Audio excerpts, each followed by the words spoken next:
One thing that has really impressed us in our studio testing is the a7R Mark II's low light abilities. The autofocus system remains impressively responsive and very accurate in even very low light, even moonlight, as we found out when camping in the desert. Now last night was the eclipse and we missed that because of cloud coverage, we just caught the very end of it. But the moon just came up and it's incredibly big. So we're going to try and get a couple of shots off the roof of the truck here with the 70-200mm. The 200mm is not as long as we need it to be, ideally, but we can use the extra resolution of the camera sensor to crop right down. So hopefully we can still get a good shot, which is nice, a nice surprise. At ISO 12800, image quality from the a7R Mark II's RAW files is still very good, and images clean up nicely with a bit of post-processing. This kind of flexibility is highly impressive and still unusual for a mirrorless system.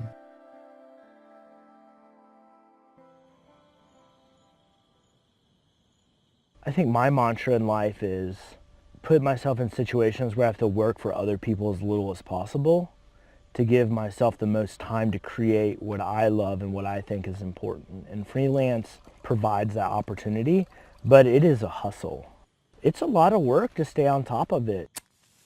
The most important part about photography would never be the technical attributes of the camera and the lenses. It's always going to be what you point your camera at. I think you should always equip yourself with the best tools available, the best tools that you can afford, but you should always go out into the world and be conscious of what you're pointing your camera at and wanting to celebrate it and honor it. And that is what people are going to talk about. After packing up our camp, we headed off into the far reaches of the park's southern border to brave both the heat and the frankly reckless driving of our director, a native Texan himself.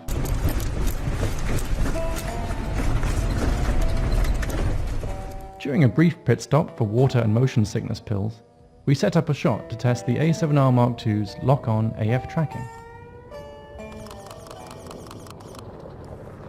One thing I feel like was really important was having him turn his headlights on the Jeep, just so he pops off the landscape a little bit more. But it's a fun test, and the subject tracking worked actually pretty amazingly well for that. One thing I really like about the a7R Mark II actually is the viewfinder. Very high magnification, 0.7 times magnification. It's really big, it's really crisp and detailed, it's very, very immersive. It's one of the best viewfinders, if not the best, in terms of just the experience of any mirrorless camera that I've used.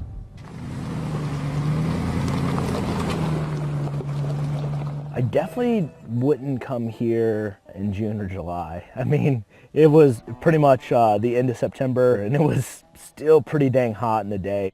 But man, come sunset, it's just like the world just becomes this most epic, beautiful, humbling place ever. Oh, the sun's so good now, let's do this. That golden hour is really more like golden 20 minutes when you get down to it. I do have that extra resolution, so not that I want to be sloppy with my compositions, but I do have way more room to still have enough file size if I do have to crop it.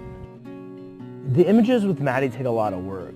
You know, shooting her for 5 years definitely has made it easier because I know what facial expressions I like, and I know how to get her excited, and I know her limits as well.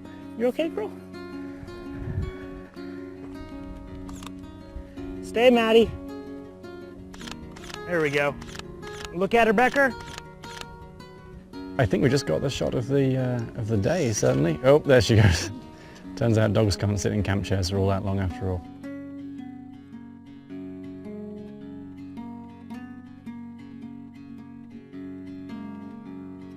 I've enjoyed shooting with the a7R Mark II the past few days. It's had a few features that I didn't think were going to be that important, but I've really come to enjoy.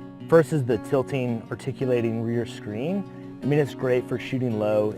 And the other one is the electronic viewfinder. I really love being able to see the exposure through the viewfinder. But you know, what I'm most impressed with is the dynamic range and the megapixels.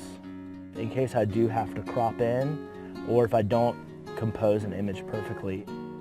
I was pretty hesitant to get into the f4 lenses, but I think in the end, I'm gonna be happy for the size trade-off on those. And then when I really do need to blow out the background, You got the 35 1.4, which is just like phenomenal lens. Overall, like I really do like the camera, and I'm gonna shoot with it.